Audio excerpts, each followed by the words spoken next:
ദേവുവിൻ്റെ ഫ്രിഡ്ജിൻ്റെ condensation ഫാനാണിത്.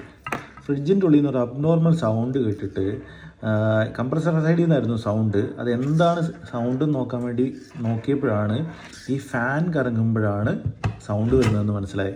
സത്യത്തിൽ അതിൻ്റെ cover അഴിച്ച് നോക്കിയപ്പോഴാണ് ഞാൻ ഇതിൻ്റെ ഉള്ളിൽ ഇങ്ങനെ ഒരു ഫാൻ ഉണ്ടെന്നുള്ള വിചിത്രമായ സംഭവം ഞാൻ കാണുന്നത്. ആദ്യമായിട്ടൊരു ഫ്രിഡ്ജിന് കണ്ടൻസേഷൻ ഫാനൊക്കെ ഞാൻ കാണുന്നത്.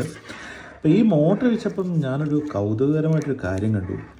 ഇതിൻ്റെ കോയിൽ സൈഡ് മോട്ടറിൻ്റെ ഉള്ളിലല്ല, പുറത്താണ്. ഇതുണ്ടോ, ഫ്രിഡ്ജ് ഫാനിനെ ആക്ടിവേറ്റ് ചെയ്യുന്ന സമയത്ത് ഈ കോയിലിൽ കറണ്ട് പ്രയോഗിക്കുകയും ഇതൊരു ഇലക്ട്രോ മാഗ്നറ്റ് ആവുകയും ചെയ്യും. ഇത് ഇലക്ട്രോ മാഗ്നറ്റ് ആകുന്ന സമയത്ത് ഇതിൻ്റെ ഉള്ളിൽ പെർമനൻറ്റ് മാഗ്നറ്റാണുള്ളത്. ഈ മോട്ടർ എന്ന് പറയുന്ന ഈ റോട്ടർ സൈഡിൽ വരുന്ന ഇതിൻ്റെ ഉള്ളിൽ പെർമനൻറ്റ് മാഗ്നറ്റാണുള്ളത്. അപ്പം ഈ ഇലക്ട്രോ മാഗ്നറ്റിക് എഫക്റ്റ് കാരണം ഇതിൽ നിന്നുള്ള പെർമനൻറ്റ് മാഗ്നറ്റ് റിപ്പിൽ ചെയ്യുന്ന സമയത്ത് എന്താവും, ഇത് കറങ്ങും. അങ്ങനെയാണ് ഈ മോട്ടർ വർക്ക് ചെയ്യുന്നത്. ആക്ച്വലി ഇതുപോലൊരു മോട്ടർ ഞാൻ എൻ്റെ ഫസ്റ്റ് ടൈമാണ് ഞാൻ കാണുന്നത്. വളരെ കൗതുകകരമായൊരു കാഴ്ചയായിപ്പോയി. എന്തായാലും ഞാൻ ഇതിൻ്റെ റോട്ടർ സൈഡൊക്കെ ഡിസ്പാൻഡിൽ ചെയ്ത് അതിൻ്റെ ബാരിങ്ങിനൊക്കെ കുറച്ച് എണ്ണയൊക്കെ ഇട്ട് കൊടുത്തിട്ടുണ്ട്, കുറച്ച് ഓയിലൊക്കെ ഇട്ട് കൊടുത്തിട്ടുണ്ട്.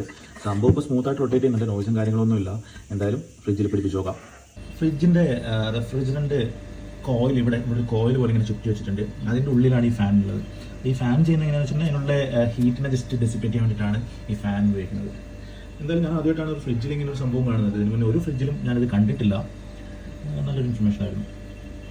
സോ ഇത് ആക്ച്വലി ഒരു കണ്ടൻസർ പോലെ വർക്ക് ചെയ്യും.